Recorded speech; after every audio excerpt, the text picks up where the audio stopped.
Good morning, readers. Well, today is release day for Changing Fortune Cookies, which is book 14 in the Auntie Clem's Bakery series. So it is now live and available in all of the stores. You can follow the links in the section below and pick up a copy if you didn't have it on pre-order. And as I often do on release day, I'm going to give you a short reading so you get a little sample of the book. And also, you can pick up the first book in the series, Gluten-Free Murder, is free. Or if you want to pick up the collection of the first three, then it's currently on for $2.99. So, heading over to Changing Fortune Cookies. Aaron invited Mary Lou into the house, and at first it looked like the older woman was going to refuse. She hadn't been happy with Aaron recently. This latest development wasn't going to make her more likely to forgive Aaron for past mistakes. But then Mary Lou nodded her head, patted her gray bob, and entered. Aaron motioned toward the couch, her brain spinning, trying to sort things out. Vic stood in the kitchen doorway, her long blonde hair tied back in a ponytail, her mouth open slightly. She knew how Mary Lou felt about them lately, so she was surprised by Mary Lou coming into the house. Vic looked at Aaron, her brows coming down. Aaron? What's wrong? Is everything okay? No. Aaron shook her head. She couldn't explain it. She pointed to Mary Lou for her to explain to Vic. Tea? I'm going to put on the kettle. She passed Vic in the doorway and started to get the tea things ready. She turned on the electric kettle and gathered teacups, an assortment of tea bags, and the other items she needed. What is it? She heard Vic ask Mary Lou, her tone anxious and uncertain. Did something happen? Is it Roger? But it was not about Mary Lou's husband. As far as Aaron knew, he was still safe in the facility where he'd been held since he'd been arrested for murder and assault. Not jail, but somewhere they would, hopefully, be a little more compassionate and able to handle his brain injury. Nor was it about Campbell, Mary Lou's older son, who had been in some trouble in the past. Aaron listened for Mary Lou's answer, but she didn't explain to Vic. She probably handed Vic the same paper that she had shown to Aaron, the Bald Eel Falls weekly newspaper, which had included a news article written by Mary Lou's younger teenage son, Joshua.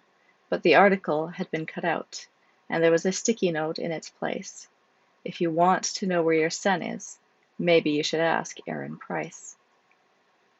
The kettle started to whistle. Feeling numb and distant, as if she were enclosed in a bubble, Aaron poured the steaming water into the teapot and then took the tea service out to the living room. She set it on the coffee table and sat on the couch beside Mary Lou. Not too close. She didn't want to impinge on Mary Lou's personal space, but close enough that they could talk and Mary Lou would know that Aaron was there to help and support her. Vic sat in one of the easy chairs across from her, looking as pale and horrified as Aaron felt. Mary Lou herself, appearing composed as she always did, smoothed wrinkles in her pantsuit and didn't immediately help herself to a teacup. The newspaper lay folded on the table in front of her. Can I pour for you? Vic offered. What kind would you like? Mary Lou seemed far away. It took her a few extra seconds to process Vic's question and focus on the tea bags in the basket. Earl Grey, she said eventually. Thank you. Vic busied herself with preparing a cup for Mary Lou, then passed it across to her. She poured for herself and Aaron, and let Aaron choose and add her own tea bag. They sat there, looking at each other. They looked like three friends gathered for a gossip session, but that wasn't how it felt. I don't know anything about where Josh is, Aaron told Mary Lou. I hope you know that. I don't know what this note means, but I don't know anything about where Josh is or what he's doing. I haven't seen him since he came to Whitewater Junction to interview me. That had been days before. She remembered his coming to her hospital room, notepad in hand, eager to act the part of a mature reporter.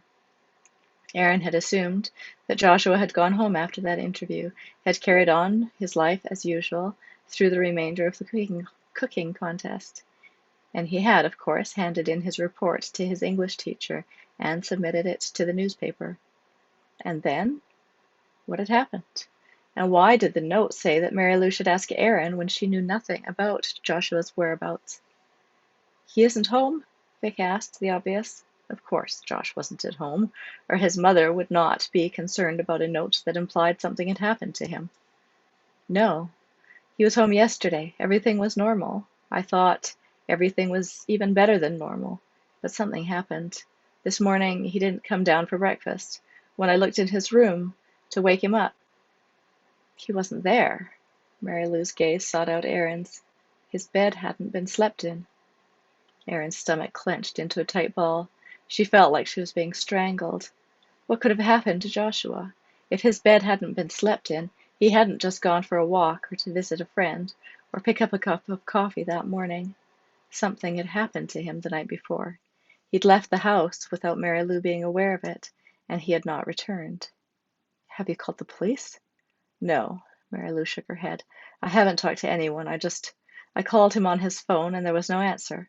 The newspaper was on the table, and when I saw the note, I was going to call you, but I just came over.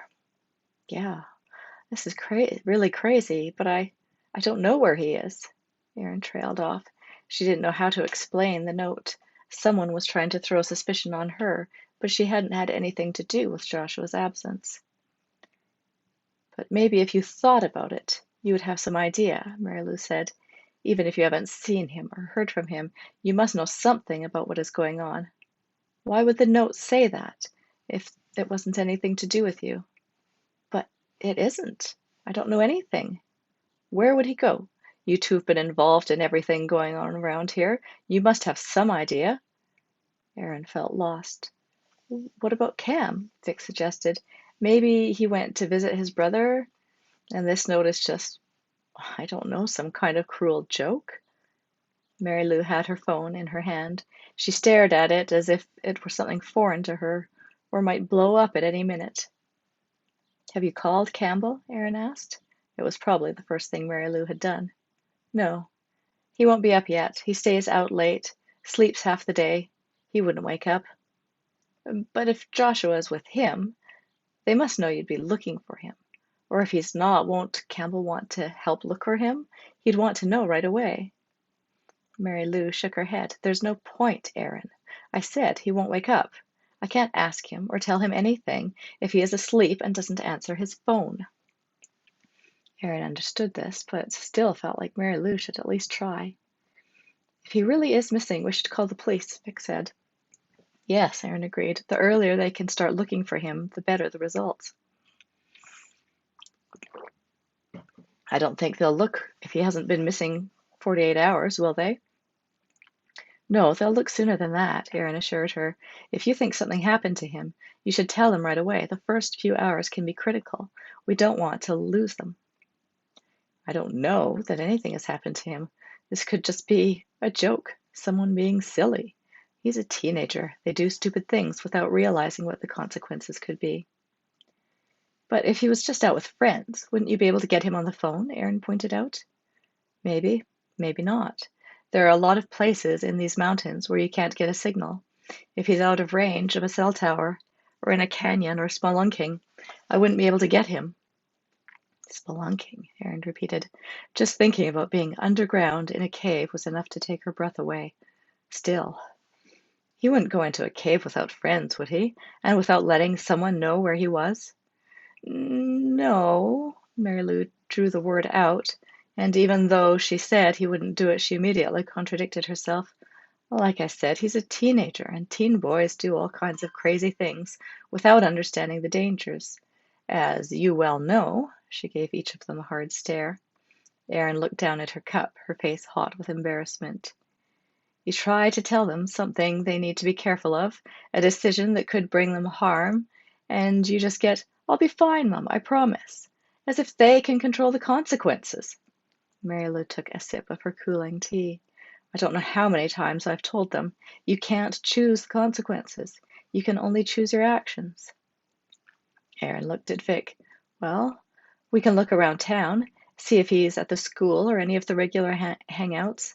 We can't check out all the caves in the area, of course, but maybe Willie could drive by a couple of the more popular ones, see if there are cars parked outside. Vic nodded. If you aren't sure yet if there's really a problem and want to look for him first, we can help with that. Aaron remembered the search party for Roger when he had wandered off on his own. It was different for Roger because of his brain injury. He wasn't just a teenager off having a good time. He was easily confused and could have hurt himself. The whole town had shown up to help look for him and to comfort Mary Lou. Should they send out the call for help with Joshua? But Aaron could see that would not go over well. If Mary Lou made a big fuss about his being missing, and it turned out that he'd just taken a day off to mess around, the police and everyone else would be irritated. Mary Lou and Joshua would be embarrassed. Would tensions between them would increase instead of decreasing. Do you want us to help look? Aaron asked Mary Lou. Mary Lou sipped her tea and looked around, a small crease between her eyebrows. Then she finally nodded. Yes, I suppose so. We can at least do that. Aaron and Vic nodded their agreement. Auntie Clem's bakery was covered for the day, so they were free to spend the day as they wished. Aaron had been planning to do some business planning, and later to run some errands, but those things could be put off. If Joshua was missing, it was an emergency. She needed to be flexible and concentrate on what was most important. With this mention of you, Mary Lou said, motioning to the newspaper lying on the coffee table, the sticky note incongruous in the sea of black print. Do you think that he's back in Whitewater? Erin looked at Vic. She didn't feel like driving back to Whitewater, and once she got there, where specifically would she look? But the note said to ask Erin where he was. That implied that something Erin had done had resulted in Joshua's disappearance. And lately, all she had done was to be a judge at the cooking contest and to help solve Beryl Betcomb's murder. A murder that Joshua had been asking questions about in Whitewater. I guess, she said reluctantly. If it has something to do with me, that's really the only thing unusual that I've done lately, and Joshua interviewed me about it. Vic nodded her agreement. I don't have a vehicle, though, Erin realized. Willie took his truck and Terry took his. You should have gone with Jack to look at cars when they were here, Vic pointed out. They had their eye on a few good deals. I know, but there was so much going on with the contest and everything else. And Erin hadn't wanted to go with Jack. She'd felt pressured before even getting near a car lot. She didn't want to be pushed into anything. She would buy a new car when she was ready, on her own, without someone else pushing her into it and spouting facts and figures at her. Is Terry actually using the truck? Vic asked. Could we borrow it? I'll check.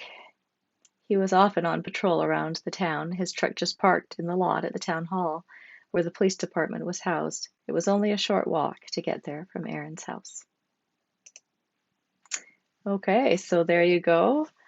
That is the first chapter of Changing Fortune Cookies. You can pop over and pick it up. Also, there are some other new releases on my blog post. I will link to that post below, and you can pick up some other new releases from favorite or new authors, and enjoy your weekend. I will talk to you next week.